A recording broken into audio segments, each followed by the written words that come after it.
दोस्तों, कई सारी सड़कें ऐसी होती है जहां से आप लोग कई बार ऐसे ही निकल जाते हैं, लेकिन अगर उसके बारे में अगर कोई खबर भी मिल जाए तो दिल जोरों से धड़कने लगता है। कई सारी जगह ऐसी होती है जहां पे हम आराम से रुक जाते हैं, लेकिन अगर उसकी कहानी हमें पता चल जाए तो हम सब डर के कारण अपनी जान खो देते हैं। ऐसी ही एक कहानी है जहां पे सुमित नाम के इस लड़के के साथ ये घटना हो गई। जहां सुमित एक बस के अंदर ट्रैवल करता है और उसे उस बस के अंदर एक ऐसा हमसफ़र मिल जाता है जिससे सुमित कभी भी मिलना नहीं चाहता था, और कोई भी ऐसे हमसफ़र से मिलना नहीं चाहेगा। सुमित की मुलाकात होती है उससे, और सुमित के साथ जो होता है वो आज इस कहानी में आपको पता चलेगा। अगर अभी अभी आप मेरे चैनल पे आए हैं तो जल्दी से वो हॉरर स्टोरी को सब्सक्राइब कर लीजिए, क्योंकि हर रोज़ आपको एक नई थ्रिल के साथ कहानी मिलती है। तो चलिए देर न करते हुए करते हैं कहानी को शुरू।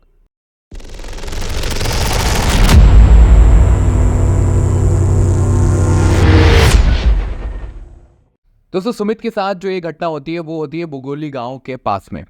ये जो सड़क है ये बुगोली गांव से होते हुए शहर की तरफ जाती है। हालांकि अब ये गांव नहीं रहा है, क्योंकि ये जब कहानी मेरे पास आई है, जबकि ये कहानी है, तब एक छोटा सा गांव हुआ करता था, लेकिन अब धीरे धीरे ये भी शहर में कन्वर्ट हो गया है। एक बड़े शहर का एक बड़ा हिस्सा बन चुका है। सुमित बताते हैं कि जब वो वहां से निकल रहे थे तब उनके साथ ये वारदात हुई, और इस वारदात के बाद उनके जीवन को देखने का नजरिया ही पूरी तरीके से बदल गया।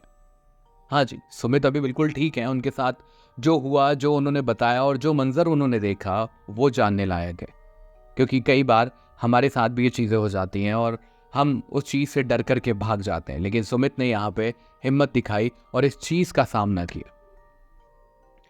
दोस्तों, ये कहानी है एक ऐसी रात की जब सुमित को जाना होता है एक शहर से दूसरे शहर की तरफ, और उसी बीच में पड़ता है ये गांव। तो चलिए कहानी को शुरू से शुरू करते हैं। दोस्तों, सुमित जिस शहर में होता है वहां से वो दूसरे शहर की तरफ निकलता है जाने के लिए। यहाँ पे उसे एक बस मिलती है जिसके अंदर सुमित सवार हो जाता है, और जिस बस में सुमित सवार होता है वो बस उसे उस शहर तक नहीं पहुंचाती जहां तक उसे जाना होता है। लेकिन सुमित सोचता है जहां तक ये बस जा रही है मैं वहां तक तो जाता हूँ, फिर वहां से कुछ ना कुछ मिल जाएगा, तब की तब देखेंगे। सुमित यहाँ पे उस बस में बैठ जाता है। अब सुमित उस जगह बहुत जल्दी पहुंच जाता है, और जहां से उसे अपने शहर की तरफ जाना है, जो उसका डेस्टिनेशन पॉइंट है, वहां काफी टाइम होता है उस बस को आने के लिए। सुमित उसी छोटे से कस्बे के अंदर यहाँ वहाँ भटकने लगता है, घूमने लगता है, नदी किनारे चला जाता है, यहाँ वहाँ सारी चीजें देखता रहता है, और वही कुछ कुछ पेड़ पे उसे बढ़िया से फल मिलते हैं, वो सुमित खा लेता है। अब सुमित जब यहाँ से उस बस का इंतजार करता है, जिस बस का उसे पता चलता है कि एक बस है जो रात के समय जाती है। अब सुमित जब उस बस के अंदर बैठ जाता है और धीरे धीरे धीरे धीरे कुछ लोग उस बस के अंदर आकर के बैठना शुरू कर देते हैं। अब थोड़ी आगे जाने के बाद ये बस का टायर पंचर होता है, जहां सुमित बड़ा परेशान हो जाता है, क्योंकि उसे अब अपने शहर की तरफ जाना है जहां उसे कल काम है, उसे टाइम टू टाइम वहां पहुंचना है, बहुत इंपॉर्टेंट है उसके लिए। तभी एक आदमी बोलता है कि यार अब तो रात हो गई, यहाँ से तो अब कुछ मिलने भी नहीं वाला, तो हम इंतजार करते हैं तब तक ये बस का टायर सुधर जाए। लेकिन तभी वहां से नीचे से कंडक्टर बोलता है कि सर, टायर नहीं, एक्सल ही टूट गया है, अब बस यहाँ से हिल नहीं सकती। वो जो दो तीन लोग होते हैं जो अपने उस गांव की तरफ जाते हैं, वो अपने अपने लोगों को बुला करके वहां बाइक पे बैठ करके निकल जाते हैं। अब सुमित अकेला उस बस के अंदर होता है। तभी एक और बस वहां से निकलती है।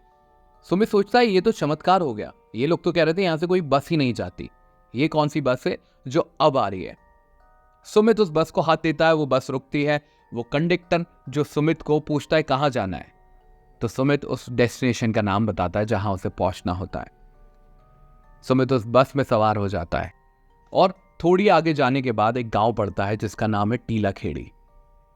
टीला खेड़ी पे वो कंडक्टर उस बस से उतर जाता है और सुमित से बोलता है कि ये जो ड्राइवर है ये आपको आपकी मंजिल पे पहुंचा देगा।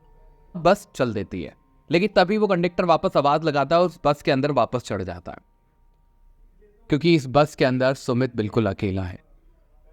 उस ड्राइवर और सुमित के अलावा इस बस के अंदर कोई भी नहीं है। ये बस धीरे धीरे आगे बढ़ती है। अभी तक सुमित के मन में कोई भी ऐसा डर, कोई भी ऐसा ख्याल नहीं है जिस वजह से सुमित को पसीने छूटे। लेकिन तभी ये कंडक्टर और ड्राइवर आगे बैठे हुए हैं। सुमित को पीछे से आवाज आती है, बहुत डरावनी सी आवाज। कहाँ जा रहे हो? साथ चलोगे मेरे? सुमित एकदम से पीछे मुड़ करके देखता है, लेकिन उसे वहां कोई भी नजर नहीं आता। सुमित सोचता है कि हो सकता है शायद कुछ वहम वहम हो मेरा, लेकिन तभी सुमित को फिर से वो आवाज सुनाई देती है, तुमने बोला नहीं, चलोगे क्या मेरे साथ? इस बार सुमित जैसे ही पीछे नजर घुमा करके देखता है, खुले बालों में इससे खुले बाल, और वो बहुत ही डरावने लग रहे थे, और एक औरत का चेहरा जो बड़ी बड़ी आंखों से सुमित की साइड देख रही थी और बहुत ही अजीब सी हंसी दे रही थी। इसे देख करके सुमित पूरी तरीके से डर जाता है, और डर के जैसे ही आगे चिल्लाता है तो सामने देखता है ना तो ड्राइवर है ना कंडक्टर है। ये देख करके सुमित उठ करके बस के गेट की तरफ दौड़ करके जाता है, भी बस का गेट भी नहीं खुलता। सुमित का मानो जैसे शरीर के अंदर पानी ही खत्म हो गया हो। सुमित को कुछ भी समझ में नहीं आता और वो डरता हुआ फिर पलट करके देखता है उसी औरत की साइड। इस बार उस औरत का चेहरा एकदम सफेद नजर आता है। धीरे धीरे सुमित की तरफ वो बढ़ती चली आती है। सुमित वही डर के कारण सहमा हुआ सा ऐसे सीढ़ियों के पास बैठ जाता है, जो गेट के पास में सीढ़ियां होती हैं। तभी सुमित बताता है कि वो औरत बोलती है, चलोगे मेरे साथ? सुमित बोलता है, मैं डर रहा था, लेकिन मैंने उसे डरते डरते पूछा कहाँ चलना है, बस मेरा इतना ही पूछना था। वो औरत जिस तरह से मुझे डरा रही थी, उसने अपना एक रूप ही बदल दिया। उस औरत ने बोला, सच में चलोगे मेरे साथ? तब सुमित ने बोला, हाँ, पर आप बताइए कहाँ चलना है। फिर वो औरत ने मुझे अपनी पूरी कहानी सुनाई, किस तरह से इसी रास्ते से वो बस से गुजर रही थी, जब कुछ लोगों ने उसका गलत फायदा उठाया, उसे और उसके 3 दोस्तों को वहीं पे मार दिया, जिस तरह से मीरा को मारा था। मीरा वो ही औरत है जिससे अभी तक सुमित डर रहा था।